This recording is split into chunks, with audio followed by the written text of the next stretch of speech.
大家问千万二，大家要和大家做伙来捌一日。古早一句话讲，做官若清廉，食饭就椒盐。这是讲到古早清朝的时，派来到台湾的官员，若是无食钱，恐惊生活就歹过。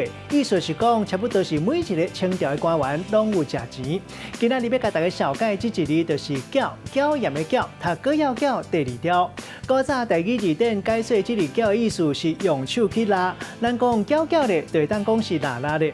另外，这个搅嘛有甲人乱的意思，像讲麻烦人，咱讲是甲人搅扰；甲人搅扰，甲人吵着，咱讲是搅吵。啊，若是搅扰妨害到别人，咱讲是搅扰。另外，佫有甲人或者是物件抛线，有一个词讲是搅线。啊，若是搅扰，互厝内袂好气，吵架拉架，有人讲是搅架。另外，佫有假生一马，有人讲是假生啊。古早嘛有人讲是搅啊咧。带大家做伙来小解这两个词。